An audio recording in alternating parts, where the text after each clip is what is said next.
so today we'll get right into it. Our goal, obviously, is to create what's a 24/7 lead engine for a business. However, a lot of the principles we'll talk about, I think, apply to a lot of uses that you can have for AI. So, our agenda today, we're going to be talking about what's the current problem with current visibility online, because that's the very top of your funnel. And then we're going to get into some of the secrets that I have, how to get found, some words of wisdom from the actual implementation where we can play around on our computers a little bit, and then conversations or improvements to sell. And then at the end of the presentation, I will have a QR code as well too, where you can download a lot of the prompts that I have that I'll be showing you, and even prompts that I'm not showing you, so that you can play around with those a little bit more. A little bit about myself before we get started. So my name is Pressler. I am a scientist turned marketer. You probably go, how does that happen? Well, it does. So I started out as a marketer, and I'm actually a marketer turned scientist turned factory marketer. I started in marketing. My first job was helping my dad with his engineering firm out in Seattle. One of the things I learned in that first job was that you can be a phenomenal professional, but if you don't know what you're doing from a marketing perspective, then you're going to have trouble getting found and running a successful business. So being in marketing being in a great as a profession doesn't necessarily translate over to having like a great business, right? If you don't know what you're doing. And so from there, from doing marketing, I went to MIT, so just a little bit of pressure to be a scientist and engineer. Went way down the path of being a scientist. I have a PhD in biology. That's what brought me to this area. I did my grad studies at Hopkins and my research at NIH. However, I graduated at the worst time to be a scientist other than maybe today. So I needed to find something else. And that's me winning one of my first sales awards. I worked for large pharmaceutical companies doing sales for them for a number of years. My last gig before starting an agency 10 years ago was selling Botox and fillers to plastic surgeons, dermatologists. So I know a lot about those products. Especially in that industry, you have to market yourself really aggressively and really well, because it's cash-paying procedures and people are not necessarily using their insurance, right? So I learned a lot about what it takes to get higher ranked on Google, how to run good ad strategies, all of that. And then these are my whys. So those are my kids, Ethan, Marie, and Bobby. Ethan is a student at TJ here, which is brutal. He's almost done. Oh my gosh, it's gonna drive me nuts the whole time. And then my husband there on the left, he is a active duty military officer, but retiring in December. So we are looking forward to part 2 of our journey as professionals in the DC area. So we'll be staying here, which is great. And then next, that's Team BlueHuki. As I said, I'm 10 years, celebrating 10 years of business this year. So actually I'm gonna be throwing a party here at Westover Taco in about a month to celebrate that 10 years.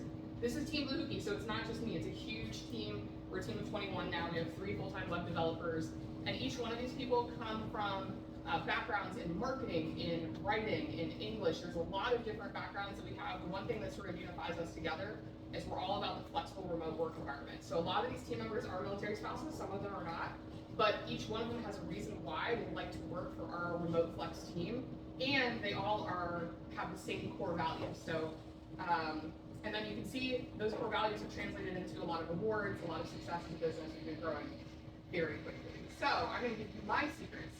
Now you might be looking at a slide and going, gosh, that looks like it's from 1999. Yeah. It kind of is, because the marketing funnel hasn't really changed much since 1999. I actually intentionally pulled a graphic going like, this looks like it came from 1999. So the marketing funnel in general, right? You start with the big funnel and you go down much smaller. So awareness is big at the top, then you got to get interest, desire, and then finally get people to take action. Oh my gosh, this is gonna drive me nuts the whole presentation. Okay, so the big problem is that ChatGPT about 9 months ago really fundamentally changed search. So what happened with ChatGPT is essentially like it came in and now it's another option for people to find information on the internet. These are some of the top searches as to why people will use, let's say, ChatGPT versus Google as a search. And the big stat though to take away from this is that 60% of the searches today are zero-click searches, which means they've gotten the information they needed, they're not gonna visit your website, they're done, right? So 0-click equals no website traffic, no possibility of converting these people to leads. However, that does not mean that search is dead, not even remotely. So if we go back to this funnel, if we have fewer people coming in the top, the awareness part, then we have a problem at the bottom sometimes. But sometimes if you have good interest in that middle there, but the interest hasn't changed, or maybe it's even gotten bigger, then awareness doesn't really matter as much, as long as you've got the funnel healthy, at least somewhere further down the funnel. So that's kind of what we've seen, at least from a BlueHuki perspective, is that you can have strategies that tailor your funnel a little bit better. important one, especially with our AI implementers here. 88% of organizations are using AI in some part of their business right now. But the big thing about this is that there's an implementation problem. Okay, so going back to visibility online. So data from websites without a strategy, going back to the zero-click issue, 83% of websites saw a decline in their traffic in the last 6 months of data. This is based on data that we have for BlueHuki for people who are not clients, but they're not running a strategy. I have a lot of access to people's data. Okay, where do you need to be active? So let's solve this problem. What are the things that you need to do to get more interest? So there's social media, right? Posting on social media, ads on social media, organizations. So Dawn has put her little flyer here for a networking event next week. So like organizations like that, going to networking events, being here today, going to E&I, right? Those are all types of organizations where you can be in person and build a network. Your website. So this is a big one. We're going to come back to the website part of it. And then community groups, that can be on like Facebook, for example, has a lot of online virtual community groups that you can post, be active on. And then email. So sending out emails, email is not dead. That is a great way to get people engaged and coming and doing more business. Now, if we're talking about executing a full marketing strategy, of course, because you're standing here, it's not, you got no problem, right? Just keep doing it. I know that work. And you can probably tell me this, you're full-time in marketing, right? This is a full-time job, executing what we're talking about here, right? Like it is more than a full-time job. Big companies will even have teams, right? Or maybe they'll have internal teams and external teams executing strategies. So it's a lot. So the question is, how can we use AI to save time, but then also to like help us with these activities? So this graphic is a little bit old at the moment, but right now it says the average person is saving about 1 hour a day using AI. And then I would argue that like I spend 1 hour a day responding to emails that were written by AI. I think it's a net zero for me at the moment, unfortunately. Okay, I'm going to start with words of wisdom. So a little bit about the session today. I want to do a little bit more strategy, a little bit more like how do we do this in the right way? So that's where I want to spend a little bit of time before we even get to implementation. So words of wisdom. Never use generated AI content or materials without checking it. This is again big come up in thank you. This has come up in law especially, but again, all of us as professionals, like the problem is if you use unedited or unreviewed, even if it's code, it could deploy something that I don't know if any of you saw the headlines that Claude had Fable released, and we were just going through talking about what happened there. Oh, well, you could get past the safeguards it put in there. And those safeguards would allow you to find vulnerabilities in systems. So not good, right? So they had to pull Claude back, and that was done on a government level. The government said stop. But that's just one example of if you deploy something or if you use something from AI without actually reviewing it, you can run into issues, whether it's ethical issues, quality issues, eroding trust, right? And then, so that's the second one, is be authentic. So the hard part is that in this world where it's so easy to generate AI content, I will argue with you every day that people who are more authentic with how they're using it are going to be winning, right? So if you're going to use it, it needs to be undetectable, right? And sometimes undetectable means, okay, I have taken this content and I've rewritten it in a way that sounds like it's from me, right? Or it has, even though it maybe was originally generic, it now sounds a lot more authentic, right? So those are all kind of ways in which you can do. So an avatar is, thinking about who your ideal client is, or if it's another business, or who you're targeting. Because anytime you do a marketing effort, you really do want to make an effort to think about your audience when, again, you're crafting any of these strategies. That's just an overall strategy idea. But you can't give something to AI that has very little detail, no profile, et cetera, and then expect something quality to come out of it. So the inputs you put in with respect to AI absolutely comes out with the outputs. And you can collaborate, and we'll talk about that later, where you collaborate with AI and get better outputs. Okay, implementation. Let's try some stuff. This is driving me wild. Okay, let's see.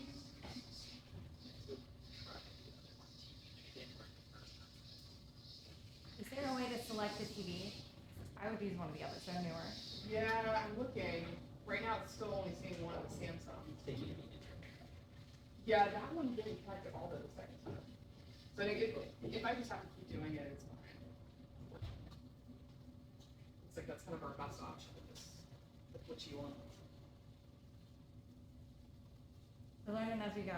We'll put Yeah. Core in the store, and now we notice I'll put hardline and direct. Right. Yeah. Core is. I think the core probably like next time would be good.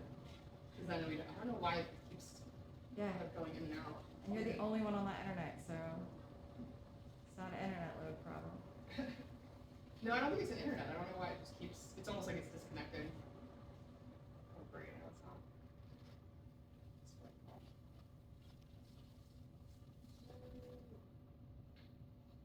Okay, we might have to just do with me holding my computer screen here in a minute.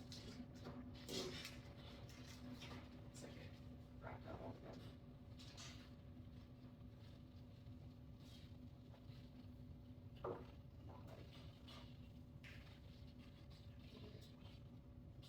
Okay, so we're going to do a prompt sequence. If you want to open up your favorite AI tool, you can use, ChatGPT, Gemini, Claude for any of these types of prompts. The other ones I'll give you, I kind of make some recommendations as to which platform, but you can play around with different platforms, find their strengths, because some of them definitely have different strengths. So start with an idea and provide some specific details. So maybe you're asking for blog content that includes a local keyword. The second step is to then ask for 3 social media posts that are based on hashtags and a local keyword. The next step is to ask for an email. So we're doing a full marketing sequence here on one topic. And then that's a short teaser version of the content to encourage people for clicks. And then once you've done all of this, scrutinize each one of them. So you're going to review that content. And now the inputs that we're talking about where it can be more specific or better, right? You can use your website and your tone of voice as an example. Say, hey, pull the tone of voice from my website to find similar and writing a similar style. You can put an example. I love when you put examples. So maybe there's another article that you read recently on New Beauty that was 3,000 words or something. You pull that magazine article, you put it in there, use this as inspiration. Don't use the exact same things, and these are the things I want you to change about it. So those inputs, when you start to get that first piece of content written, are very important. Once you have that blog or the longer form content, then you ask for the other things. Then you ask for the social media post. Then you ask for the email that's a short version, catchier. And then again, your iteration with it is you can have it make changes or you can make changes, especially in shorter form content like email or social media. I recommend you make some of those changes to the content because that will help you, those are shorter form. It would be longer for ChatGPT to maybe regenerate it than it would be for you to edit that. But when it's a longer form, I can understand completely why you might want Chat to make changes to it as opposed to you. And then at the bottom of this one too is, so these types of prompts and that sort of prompt sequence is what you try to develop as you're building this 24/7 AI engine that'll help you with leads. So in the funnel, as we go down it, right, you're looking for traffic generation. So what we are first doing in that first lead funnel is for traffic generation. So that's where we're trying to get interest, more awareness, we're gonna get more visibility, right? Then you have lead capture. That can be chatbots, phone services. And I want to be clear too, there are chatbots and phone services that are AI-based and not AI-based that are 24/7. So there are some things that you can use AI technologies for, but don't think that there aren't human technologies that are still there that do these things too. Instant enrichment on every submit for lead enrichment, and we'll talk a little bit more about what that means. Scoring your leads and then automatically kind of flagging them for your team. Now again, some of these are okay, your higher volume leads and you need to be able to identify and keep track of them. Sequences that you can program for emails, outreach and nurture, but you can also do actually text sequences as well too. Meeting booking, so having AI help you with booking some of these meetings, getting on your calendar, but again, non-AI, Calendly will help you do that too, right? So there are lots of, AI is not the only solution for some of these, which is why it's helpful to have guides that know about AI and can give you examples of maybe it is AI technology, but maybe it's something else that works for your business. Re-engagement sequences, and then also dashboards or reporting. I love dashboards and reportings with AI. So Claude is one of my favorite right now, where previously I may not have had the ability to take some of the large analytics data sets that I have and develop it into very quick, here's the numbers. And not only that, but if you also use Perplexity, and we'll get to some of these uses here in a minute, Perplexity can then also pull data from other marketers, other sources that then you can your data to like industry data, which can be very helpful if you're trying to figure out where am I supposed to be and all of that, right? What are some of the benchmarks that I should be hitting as a business? So again, the hard part with a lot of this though, as you can imagine, and I'm sure your gears are turning now, is that there's a lot of opportunity here, but the hard part is actually doing really well at implementing any of these changes that you want to make from a business perspective. And so again, that's where someone who is an expert in this space can help you navigate some of those. So here's some examples of how you can collaborate with AI. So you can organize your data or notes. Typically, I'm doing that with Claude. Killing me, man. Instead of doing it from here. Okay. So analyzing data, Claude is one of my favorite ones. Pulling industry data, Perplexity. Producing a clean graphic. I think Claude produces really clean graphics, but they're maybe not like marketing graphics. So I like ChatGPT for marketing graphics, but you gotta be really careful. ChatGPT goes off the rails. And again, you don't want it to be perceptible of how you're using it. Canva does have some AI generation features as well too, where you can set up templates in Canva and then work around with them, but it's still early. I don't like where it is at the moment. Writing, so Claude, ChatGPT, Gemini, all of them are great with writing. Kind of depends on your style, which one you like the best. So playing around with them and picking one is helpful. But again, they all evolve, so you might want to go back and play again with one that you haven't before. Yeah, go ahead. Why is Perplexity better at industry data? So if you, one of the paid plans for Perplexity gives you access to paid data that's coming from that, but you can pull like some industry data if it's publicly available on the web. Yeah. So Perplexity has some that's not publicly available, which is nice. Can I add to it? Yeah, please. So, Ali, these all are LLMs. Yeah. That means they do the word processing. Perplexity is model of models. Okay. It's not an LLM itself. It goes and it sits on top. It takes data from everybody else. So its basic function is search. Got it. That's got why it, what got it. Heather is saying makes sense. I'm just giving you under the Yeah. hood. That's Yeah, and actually, thank you though for bringing that up because I think of it more when I'm talking to a client, right? And we're talking about, well, how does this work, right? Like, how does ChatGPT decide who to recommend, right? Or how does Gemini or all that? They are content scrapers.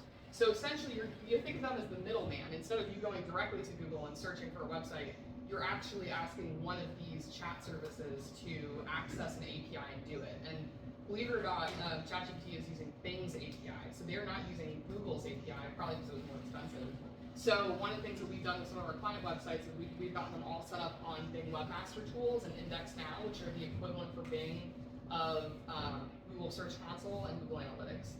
So it's basically just making sure that there's a tighter relationship between someone's website and what's being pulled into ChatGPT.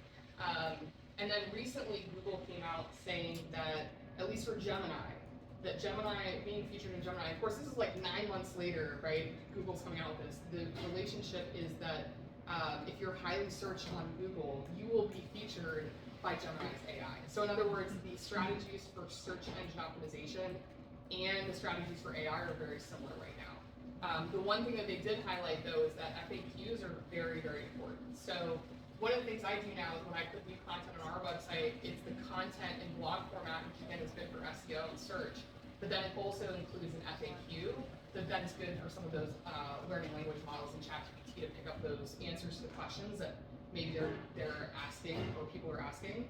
And if you ever want to know what FAQs you should be featuring on a website, you can always ask Chat, Gemini, all of them, hey, what questions are people asking about this? What questions do you have when you're recommending? Or just doing searches like, you know, tell me which lawyer I should go with based on, you know, my search preferences or something of that nature. It'll pop them up and then say, okay, now what questions should I ask them?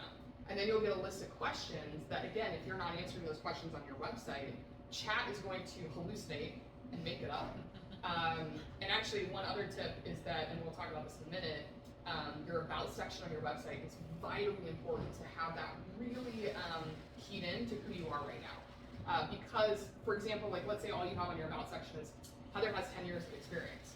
So what if Heather has 10 years of experience, right? Like a lot of people on their website will put that. So putting additional details about yourself and make you special And like, you know, whether it's like I did this additional like training, whether it's like I'm a military spouse, I'm a women's sports bar, like those like unique identifiers of who you are will absolutely help the AI agents be able to pull that information and serve it to people when basically they'll sell you online. So those details, even though I think before didn't really seem that important, they're definitely very important today.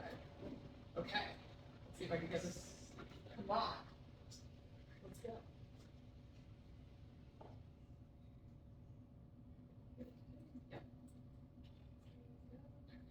Yep. All right, thank you. Okay, so remember how I said at the beginning that 83% of websites in the last 6 months have lost traction online in terms of less traffic from search? What if I told you that 86% of BlueHuki clients saw gains online? And again, if we're talking about certain strategies, where we've always focused from a BlueHuki strategy is on what are commercial and transactional keywords, people that want to do business with you, not just searching for information and maybe not very top of funnel, right? But they're not necessarily looking for something. And this is